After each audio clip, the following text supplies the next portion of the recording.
प्यारे बच्चों, आपका बहुत स्वागत है रे क्लासेस फिरोजाबाद में। हमारा चैप्टर चल रहा था केमिकल बॉन्डिंग। उसमें हमारा टॉपिक चल रहा था MOT, molecular orbital theory. Molecular orbital theory, इस थ्योरी को हुंड और मुनीकर ने दिया था 1932 में। इसके इंपॉर्टेंट पॉइंट जो थे वो मैंने पिछले वीडियो में डिस्कस किए थे। 8 पॉइंट बताए थे मैंने आपको। अब इस थ्योरी अभी खत्म नहीं हुई है, अभी इसकी पहले और बात डिटेल समझेंगे, फिर इसे अप्लाई करेंगे। बहुत लंबी थ्योरी है, तो अब इससे पहले समझें LCAO मेथड। क्या है LCAO method? Linear combination of atomic orbital. LCAO method क्या है? MOT थ्योरी में कहा गया था कि एटम आपस में कंबाइन होकर मॉलिक्यूल बनाते हैं, तो उस समय एटॉमिक ऑर्बिटल भी कंबाइन होकर मॉलिक्यूलर ऑर्बिटल बनाती हैं। जो इलेक्ट्रॉन एटॉमिक ऑर्बिटल में होते हैं वो केवल एक न्यूक्लियस से रिलेटेड होते हैं, लेकिन जो इलेक्ट्रॉन मॉलिक्यूलर ऑर्बिटल में होते हैं उन पर 2 या 2 से ज्यादा न्यूक्लियस का असर पड़ता है, डिपेंडिंग ऑन कि वो मॉलिक्यूल कितने एटम से मिलकर बना है। अगर वो 2 एटम से मिलकर बना है तो 2 न्यूक्लियस का असर पड़ेगा, 3 से मिलकर बना है तो 3 न्यूक्लियस का असर पड़ेगा। इसके अलावा मैंने ये भी बताया था कि मॉलिक्यूलर ऑर्बिटल 2 प्रकार की होती हैं, बॉन्डिंग और एंटी बॉन्डिंग। यानी bonding molecular orbital BMO, anti bonding molecular orbital ABMO। और मैंने ये भी बताया था बॉन्डिंग मॉलिक्यूलर ऑर्बिटल ज्यादा स्टेबल होती हैं एंटी बॉन्डिंग मॉलिक्यूलर ऑर्बिटल से। ठीक, अब LCAO मेथड की क्या जरूरत है? ये मेथड हमें ये बताता है कि BMO और ABMO, बॉन्डिंग मॉलिक्यूलर ऑर्बिटल और एंटी बॉन्डिंग मॉलिक्यूलर ऑर्बिटल बनती कैसे है, उनकी क्या टेक्निक है, पीछे क्या लॉजिक है। LCAO मेथड देखिए भाई, LCAO मेथड को देखें ध्यान से। अब LCAO मेथड को देखें भाई, क्या है टॉपिक नेम? LCAO method. ये किसका पार्ट है? MOT का। Full form L for linear, combination C for of atomic orbital. आप समझ गए होंगे इसकी फुल फॉर्म क्या हुई? LCAO, linear combination of atomic orbital method. ठीक, अब ये क्या है? ये वो मेथड है जो हमें बताता है कि बॉन्डिंग और एंटी बॉन्डिंग एमओ कैसे बनती है। तो पहले हम सोचेंगे बॉन्डिंग एमओ कैसे बनती है। तो इसका फर्स्ट पार्ट हो गया formation of bonding molecular orbital, formation of bonding molecular orbital यानी कि बॉन्डिंग एमओ या BMO। ऐसा कब होता है? जैसे आप पर 2 ऑर्बिटल आई है ना, जो सेम फेज में है। किसमें है? सेम फेज में, उनके इंटरफेरेंस सेम फेज में। ये देखो, क्योंकि आपको मालूम है वेव की बात क्यों कर रहे हैं, क्योंकि आपको मालूम है डी ब्रॉगली ने एक प्रिंसिपल दिया था। उसमें उन्होंने बोला था चाहे कोई भी चीज हो, कोई भी पार्टिकल हो, छोटा हो या बड़ा हो, चैप्टर 2 एटॉमिक स्ट्रक्चर, कि कोई भी पार्टिकल हो चाहे वो छोटा हो या बड़ा हो, उसमें ड्यूअल कैरेक्टर होता है, यानी पार्टिकल का भी और वेव का भी। तो क्योंकि उसमें वेव कैरेक्टर है, और ये MOT थ्योरी वेव कैरेक्टर से अप्लाई करती है सारी बातें, है ना। तो इसलिए ध्यान से समझो। वो कह रहा है अगर 2 वेव सेम फेज में, यानी कि ये वाली भी ऐसे है और ये भी सेम फेज में, देखो अगर 2 वेव सेम फेज में, तो इसे बोलेंगे कंस्ट्रक्टिव इंटरफेरेंस। कंस्ट्रक्टिव इंटरफेरेंस, ये इसका वेव फंक्शन है शाई ए, यहां पे बाहर लिख रहा हूं इसे। ये इसका है शाई बी, बाहर लिख रहा हूं। अब ये सेम फेज में है तो आपस में ऐड हो जाएंगी। ऐड करो, ये और ये दोनों ऐड करके ये बड़ा हो गया, ये दोनों ऐड करके ये बड़ा हो गया, और ये दोनों ऐड करके ये बड़ा हो गया। ठीक, बात समझ में आई या नहीं आई? ये दोनों का जो कंबाइन हो गया ये शाई है, और डायग्राम से साफ नजर आ रहा है शाई किसके इक्वल है, शाई ए प्लस शाई बी के। ये एटम ए का वेव फंक्शन है, ये एटम बी का है और ये मॉलिक्यूल का है शाई। स्क्वायरिंग बोथ साइड, स्क्वायर करो, शाई square equal to psi A plus psi B का होल स्क्वायर। होल स्क्वायर को ओपन कर दो, शाई square equal to psi A square plus psi B square plus 2 शाई ए शाई बी। ये जो एडिशनल फैक्टर है 2 शाई ए शाई बी, ये ही बॉन्डिंग एमओ को स्टेबिलिटी प्रोवाइड कर रहा है, ये ही बॉन्डिंग एमओ को एक्स्ट्रा स्टेबिलिटी प्रोवाइड कर रहा है। तो अगर कोई मुझसे बोले कि सर बॉन्डिंग एमओ कब बनती है और वो एक्स्ट्रा स्टेबल क्यों होती है, तो बोलूंगा बॉन्डिंग एमओ तब बनती है जब दो ऐसी वेव जो सेम फेज में, किसमें है, सेम फेज, फेज मैंने अवस्था, आप देख रहे हैं दोनों सेम फेज में, और वो कंस्ट्रक्टिव इंटरफेरेंस करती हैं, तो ये बनती है आपकी बॉन्डिंग एमओ। ये इसका वेव फंक्शन शाई है, इसका शाई बी है, तो इसका हो गया शाई equal to psi A plus psi B. Square किया, ओपन हो गया, फॉर्मूला लगा दिया ए प्लस बी के होल स्क्वायर वाला, A square plus B square plus 2ab, वही अप्लाई कर दिया है। ये जो फैक्टर है 2 शाई ए शाई बी, ये इसको एक्स्ट्रा स्टेबिलिटी दे रहा है, किसको, बॉन्डिंग एमओ को, क्योंकि देखो ये एक्स्ट्रा फैक्टर बढ़ गया स्क्वायर करने से, स्क्वायर करने से ये एक्स्ट्रा चीज मिल गई आपको, और यही बीएमओ को स्टेबिलिटी प्रोवाइड कर रही है। ठीक है या नहीं?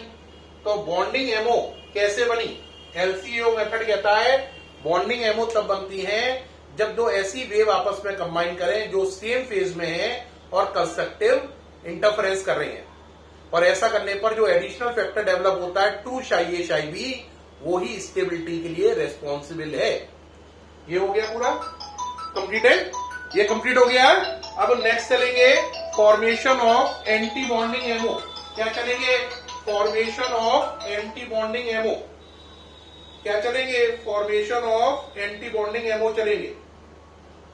क्या चलेंगे, formation of anti bonding ammo. अब देखें formation of anti bonding ammo कैसे करेंगे, इसको हटा रहा हूं। नेक्स्ट चलेंगे formation of anti bonding ammo, इसको इरेज कर रहे हैं भाई।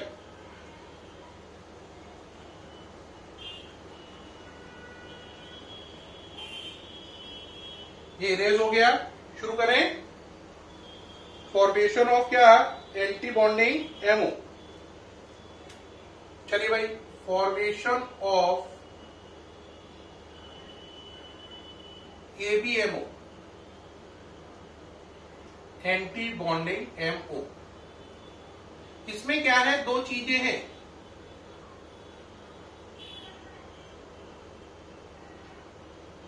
इसका वेव फंक्शन क्या है, शाई ए, और दूसरी चीज जो इसके साथ मिल रही है उसका वेव फंक्शन अपोजिट डायरेक्शन में। क्या है, अपोजिट। अपोजिट का मतलब देखो उल्टा हो रहा है। इसमें एक बात ध्यान देने की है, अगर आप ध्यान दे रहे हो, कह रहे होंगे सर क्या बात ध्यान देने की है, क्या ध्यान देना है। देखिए एक बार डायग्राम कंप्लीट कर लूं, दोबारा बनाना है थोड़ा सही करके, अच्छा नहीं बनाई।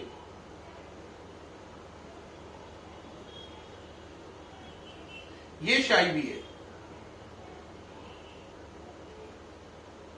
पहली बात देख रहे हैं अपोजिट फेस में, तो वर्ड करेगा डिस्ट्रक्टिव इंटरफेरेंस। कौन सा है, डिस्ट्रक्टिव इंटरफेरेंस, क्योंकि अपोजिट फेस में। अगर आप इस डायग्राम को ध्यान से देख रहे हैं तो देख रहे हैं ये मैंने बड़ा बनाया है, ये छोटा बनाया है। ये आप समझ लें बड़ा बनाया, मान लो ये 3 सेंटीमीटर है तो ये 2 सेंटीमीटर है ना। तो ये बड़ा बनाया है, ये छोटा, ऐसे इसके ये तीनों बड़े हैं, इसके ये तीनों छोटे हैं। अब घटाओ, शाई ए शाई बी अपोजिट फेज में है, सेम फेज में नहीं है। कौन सी फेज में है, अपोजिट, अपोजिट फेज में। तो एक दूसरे में से सब्ट्रैक्ट होंगे, करिए सब्ट्रैक्ट। कौन बड़ा है, ये बड़ा है इससे, ये बड़ा है इससे, ये बड़ा है इससे। तो आंसर इसके बड़े होने से इस जैसे ही आएगा, लेकिन ये खाने छोटे छोटे रह जाएंगे। देखो इसमें से इसको माइनस किया, इसमें से इसको माइनस किया, इसमें से इसको माइनस किया, ये आंसर कहलाएगा शाई। क्या कहलाएगा, शाई। ये जो शाई है ये किसका है, ये क्या है, एटॉमिक ऑर्बिटल A.O। ये पहले एटम की एटॉमिक ऑर्बिटल, ये दूसरे की, और ये क्या बन गया, ABMO, anti bonding molecular orbital. तो जब दो एटॉमिक ऑर्बिटल अपोजिट फेज में मिलती हैं, जब दो एटम की दो एटॉमिक ऑर्बिटल अपोजिट फेज में मिलती हैं, तो डेस्ट्रक्टिव इंटरफेरेंस होता है और ABMO बनता है। यहां से साफ नजर आ रहा है इस डायग्राम से कि शाई equal to psi A minus शाई B। स्क्वायरिंग बोथ साइड पहले की तरह ही, स्क्वायर करोगे तो हो जाएगा शाई equal to psi A minus शाई B का होल स्क्वायर। ये बात आप फिर देख रहे हैं, मैच कर रही है A minus B whole square से, तो ये हो जाएगा psi square equal to psi A square plus psi B square minus 2 psi A शाई B। अब जो ये फैक्टर है 2 शाई A शाई B, ये प्लस की जगह माइनस का है, और ये स्टेबिलिटी को कम कर रहा है। इसीलिए ABMO कम स्टेबल होती है, क्योंकि इसमें 2 शाई A शाई B प्लस का नहीं माइनस का होता है। तो ये नोट करें जल्दी से, सामने से हटा हुआ हूं।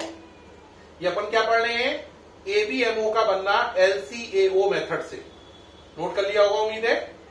तो बेटा हमने इस मेथड में देखा कि ABMO जो है और BMO है, उन दोनों को LCAO मेथड से मैंने आपको बनाना सिखा दिया है। जो BMO है वो ज्यादा स्टेबल है, क्योंकि उसमें प्लस का 2 शाई A शाई B था, और जो ABMO है वो कम स्टेबल है, क्योंकि उसमें 2 शाई A शाई B जो है वो प्लस का नहीं है, माइनस का है। BMO का बनती है कंस्ट्रक्टिव इंटरफेरेंस से, और ABMO का बनती है डिस्ट्रक्टिव इंटरफेरेंस से। कंस्ट्रक्टिव इंटरफेरेंस कब होता है, जब दोनों एटॉमिक ऑर्बिटल सेम फेज में होती हैं, और डिस्ट्रक्टिव इंटरफेरेंस तब होता है जब दोनों अपोजिट फेज में होती हैं। नोट कर लीजिए जल्दी से, सामने से हटाओ, नोट करो, हो गया। अब ये आपका आगे बढ़ते हैं अपन MOT में। अब बात आई एटॉमिक ऑर्बिटल जुड़कर मॉलिक्यूलर ऑर्बिटल बनी। सर आप बता रहे हो इतने देर से, बहुत अच्छी बात है। कैसे बनी, LCAO मेथड से। अब इसकी और डिटेल करिए, हम अप्लाई करना सीखना चाहते हैं। देखो बेटा, पहले 1s और 1s पास पास आए, ये क्या है, एटॉमिक ऑर्बिटल। इनके पास पास आने से एक बनी आपकी सिग्मा 1s और एक बनी सिग्मा स्टार 1s। इसका नाम है बॉन्डिंग MO और इसका एंटी बॉन्डिंग MO। ABMO है ये, और ये BMO है। अब एक बच्चा बोलेगा सर आपको कैसे पता चला। देखो बेटा, स्टार निशान का मतलब है एनर्जी हायर, जिसकी एनर्जी ज्यादा वो ABMO है। स्टार नहीं है तो एनर्जी लोअर यानी BMO है। एनर्जी कम होना यानी कि ज्यादा स्टेबिलिटी, एनर्जी ज्यादा होना यानी कि कम स्टेबिलिटी। एनर्जी और स्टेबिलिटी एक दूसरे के उल्टे होते हैं, ज्यादा एनर्जी कम स्टेबिलिटी। ठीक, अब आप इस बात को समझो। आप पहले 1s ऑर्बिटल पास आई, उनके पास आने से क्या बनी, सिग्मा 1s और सिग्मा स्टार 1s, ये दोनों बनी। 1s के पास आने से क्या बनी, sigma 1s sigma star 1s। इसी प्रकार से फिर आगे आई 2s और 2s ऑर्बिटल। एक बच्चा कहेगा सिग्मा वर्ड क्यों आ रहा है। सिग्मा इसलिए आ रहा है क्योंकि दोनों जो 1s ऑर्बिटल है उन्होंने आपस में एंड वाइज ओवरलैपिंग करी है। मैंने बताया था अगर ऑर्बिटल आपस में एंड वाइज ओवरलैपिंग करें तो सिग्मा बॉन्ड बनता है, और अगर वो साइड वाइज ओवरलैपिंग करें तो पाई बॉन्ड बनता है। अगर कौन सी करें, एंड वाइज तो सिग्मा बॉन्ड, और साइड वाइज से पाई बॉन्ड बनता है। तो अभी इन्होंने कौन सी करी, एंड वाइज, तो सिग्मा बॉन्ड बना। अब 2s पास आई, इन्होंने भी एंड वाइज ओवरलैपिंग करी। एक बना सिग्मा 2s और एक बना सिग्मा स्टार 2s। ये क्या है, ABMO है, और ये क्या है, BMO है। अब फिर उसके बाद कौन पास आई, उसके बाद पास आई आपकी 2px 2py 2pz, पहले एटम की। ऐसे दूसरे एटम की 2px 2py 2pz। ठीक, आपने इंटर न्यूक्लियर एक्सिस मानेंगे किसी को, आपने इंटर न्यूक्लियर एक्सिस माना जेड एक्सिस को। क्या माना आपने, इंटर न्यूक्लियर एक्सिस किसे माना, जेड को। तो जिसे इंटर न्यूक्लियर एक्सिस मानेंगे वो सिग्मा बॉन्ड बनाएगी, और जिसे नहीं मानेंगे वो पाई बॉन्ड बनाएगी। तो इसका मतलब पीजेड जो है ये सिग्मा बॉन्ड बनाएंगी, ये दोनों पाई बॉन्ड बनाएंगी। तो ये भी पाई बॉन्ड बनाएंगी, ये भी पाई बॉन्ड बनाएंगी, ये दोनों सिग्मा बॉन्ड बनाएंगी। अब इनको आपस में वो करो, तो पहले बनेगा आपका sigma 2pz, sigma star 2pz। फिर 2px 2py से कॉम्बिनेशन से बना पाई बॉन्ड, पाई 2px है ना, और पाई स्टार 2px। इसी प्रकार इन दोनों से मिलके बनेगा पाई 2py और पाई स्टार 2py। जो पाई 2py बना है उसकी एनर्जी पाई 2px के बराबर है, और जो पाई स्टार 2py बना है उसकी एनर्जी पाई स्टार 2px के बराबर है। तो दोबारा चेक करें, ये है एटम, ये पहले एटम की एटॉमिक ऑर्बिटल है, ये दूसरे की है। ये आपस में मिलकर क्या बना रही है, मॉलिक्यूल की मॉलिक्यूलर ऑर्बिटल। एटम 1 की 1s, एटम 2 की 1s, मिलकर क्या बना, sigma 1s sigma star 1s। ऐसे ही पहले एटम की 2s और दूसरे एटम की 2s से क्या बना, sigma 2s sigma star 2s via and wise overlapping. इसी प्रकार हमने इंटर न्यूक्लियर एक्सिस किससे बना, जेड को। तो जेड वाले ने मिलकर सिग्मा बॉन्ड बनाया और px और py ने पाई बॉन्ड बनाया, साइड वाइज ओवरलैपिंग करी। तो ये दोनों साइड वाइज ओवरलैपिंग करेंगी, ये साइड वाइज और ये दोनों एंड वाइज। इस तरीके से बनेगा। अब इस ऑर्डर को आपको पढ़ना कैसे है, sigma 1s sigma star 1s, पढ़ो जरा, sigma 1s sigma star 1s, sigma 2s sigma star 2s, sigma 2pz पाई 2px पाई 2py, पाई स्टार 2px पाई star 2py, sigma star 2pz। तो नंबरिंग पढ़ना समझ में आ गया, 1 2 3 4 5 6 7 8। दोबारा बोलो, 1 2 3 4 5 6 7 8, 1 2 3 4 5 6 7 8। इस ऑर्डर में पढ़ना है। इसे नोट करें वो जल्दी से ऑर्डर, सब बच्चे नोट करें, बैठे नहीं वहां पे, है ना, पढ़ने आए आप लोग, ये नहीं है खाली वीडियो के रूप में देख रहे हैं। आपको प्रॉपर बता रहा हूं, नोट करें इसे। कर लिया, ये मिट गया है, थोड़ा सा इसे दोबारा बना दें। क्या लिखा है ये, सिग्मा स्टार 2pz।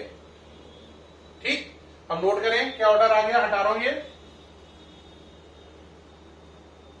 जिसे इंटर न्यूक्लियर एक्सिस मानते हैं वो कौन सा बॉन्ड बनाती है, सिग्मा, बाकी पाई।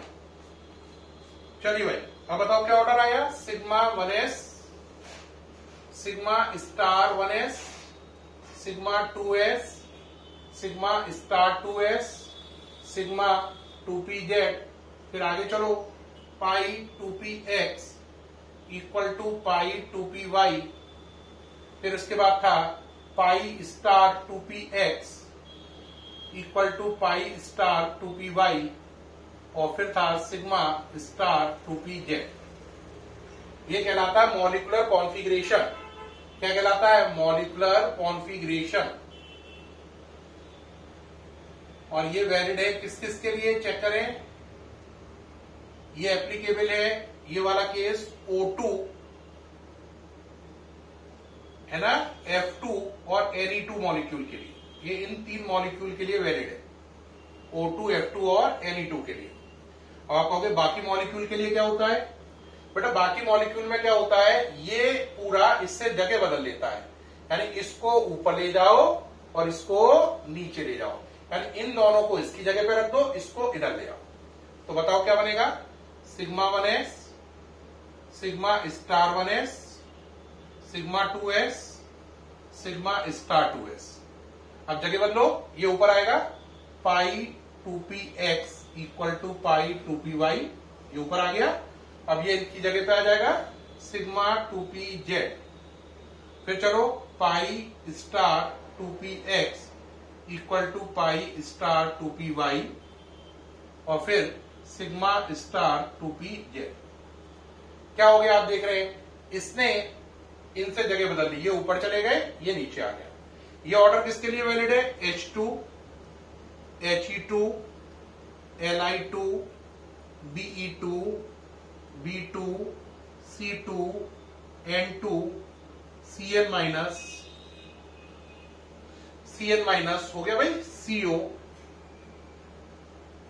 Cn माइनस CO, इन सब मॉलिक्यूल के लिए ये वैलिड है। नोट कर लीजिए, ये इन सब के लिए वैलिड है। एक और रह गया Bn, ये इन सब के लिए वैलिड है। ये सब होमो केस है क्योंकि दोनों एटम सेम है, ये भी होमो है, यहां तक ये हेट्रो है, ये हेट्रो है, ये हेट्रो है, ये तीनों होमो है। यहां पे यहां से यहां तक N2 तक होमो है। Cn माइनस Bn और CO ये कैसे केस है? हेट्रो। तो होमो और हेट्रो दोनों तरीके के केस के लिए एप्लीकेबल है। होमो मैंने एटम सेम, हेट्रो मैंने एटम अलग अलग, होमो एंड हेट्रो। नोट करें, मॉलिक्यूलर कॉन्फ़िगरेशन है, नोट करते जाएं जल्दी से। नोट कर रहे हैं? जल्दी करो भाई, टाइम नहीं लगाओ। अब ये मिटा दो, ये देख लिया,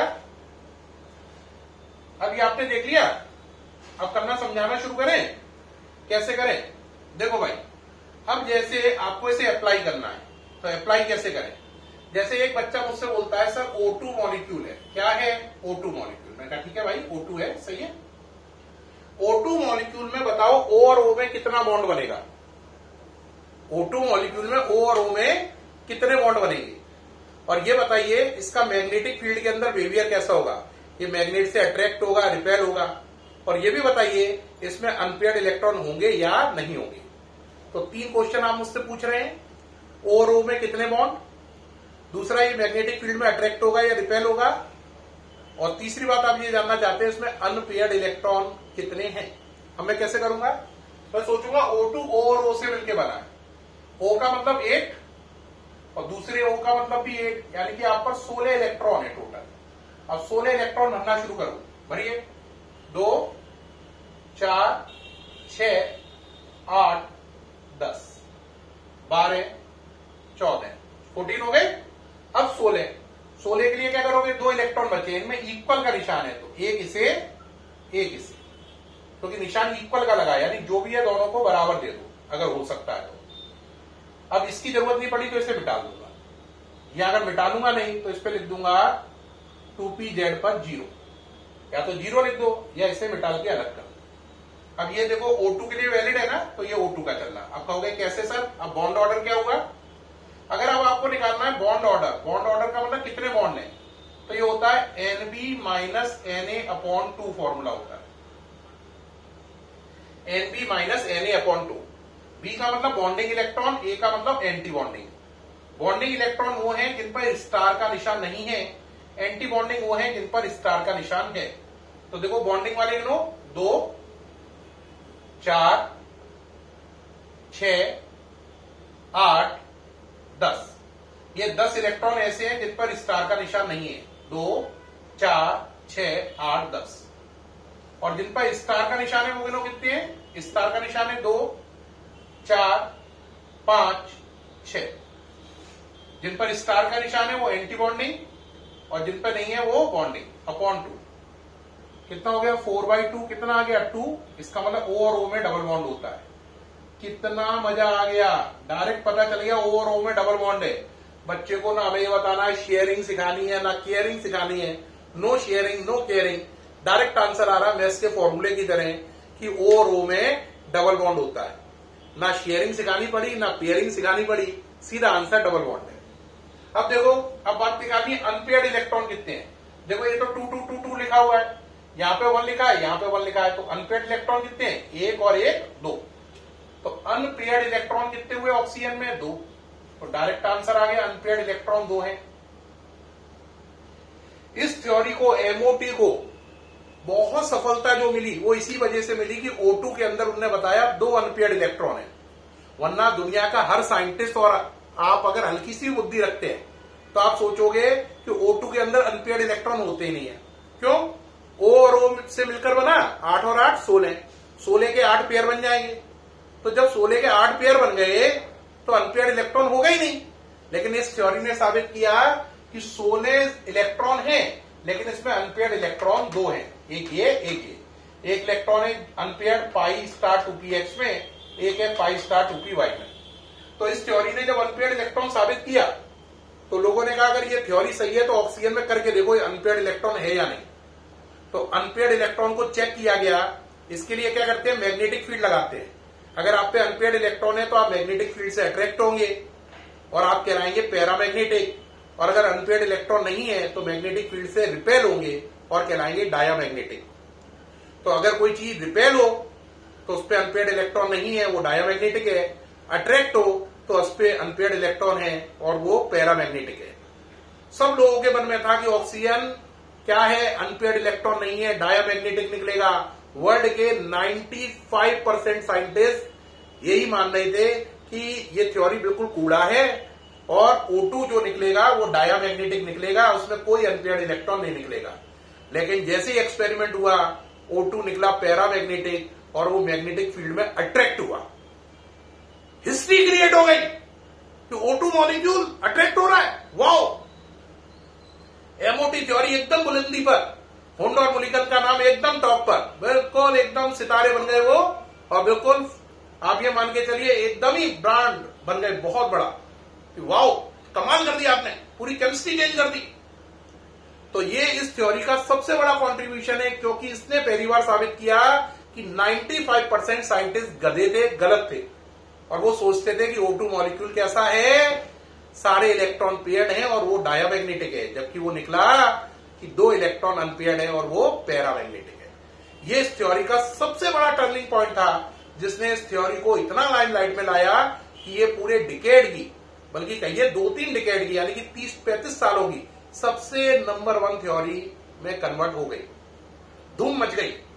एक होता है मतलब सुपर डुपर हिट, उससे भी ऊपर वो वाली बात आ गई। ठीक, तो इस थ्योरी ने पहली बार साबित किया कि O और O में डबल बॉन्ड है, इसके लिए बस मैथ्स की कैलकुलेशन करनी है, कोई लॉजिक नहीं लगाने, और इसमें 2 अनपेयर्ड इलेक्ट्रॉन है और ये मैग्नेटिक फील्ड में क्या होगी, अट्रैक्ट होगी, तो इसकी नेचर है पैरामैग्नेटिक। तो 3 ही क्वेश्चन मैंने पूछे थे, कितने बॉन्ड, आंसर 2, अनपेयर्ड इलेक्ट्रॉन कितने, आंसर 2, और इसकी नेचर कैसी है, पैरामैग्नेटिक, तो मैग्नेटिक फील्ड में अट्रैक्ट होगी या रिपेल, आंसर ये अट्रैक्ट होगी। ये आ गया इसका, पल्ले पड़ी बात समझ में आ रही है नहीं। अब बात आती है, सर आपने जो बताया आउटस्टैंडिंग है, मजा आ गया MOT के बारे में सुन के। तो आपको 2 कॉन्फ़िगरेशन याद रखने थे, 1 और 1 2। एक ऊपर वाला O2 F2 और Ne2 के लिए था, और ये इन सब के लिए, ये सब होमो है, ये 3 केस हेट्रो है। अब इसकी वीडियो काफी बड़ा होता जा रहा है। मैंने आपको बताई था MOT थ्योरी 1 या 2 वीडियो का काम नहीं है, कम से कम 4-5 वीडियो का काम है। तो अभी इसके 2 वीडियो ही कंप्लीट हुए हैं आज का वीडियो मिलाकर। अभी अगले आने वाले वीडियोस में आप MOT की और डिटेल पढ़ेंगे। वेट करिए, कल के टॉपिक के लिए आउटस्टैंडिंग टॉपिक आने वाला है for IIT aspirants and NEET aspirants. तो वेट करें, ठीक है, फिर वो टॉपिक पढ़ें, मजा आ जाएगा आपको। MOT खत्म करते ही अगला टॉपिक आएगा रेजोनेंस और बॉन्ड पैरामीटर, और चैप्टर खत्म हो जाएगा। ठीक है, तो फिर मुलाकात होगी। अभी सामने से हट गया हूं, अगर कोई चीज नोट करने से रह गई है तो नोट कर ले, हटा हुआ हूं सामने से, देख रहे हैं आप, ठीक है। तो प्यारे बच्चों, फिर मुलाकात होगी MOT थ्योरी के बाकी वीडियोस के साथ। तब तक के लिए बाय, गुड बाय।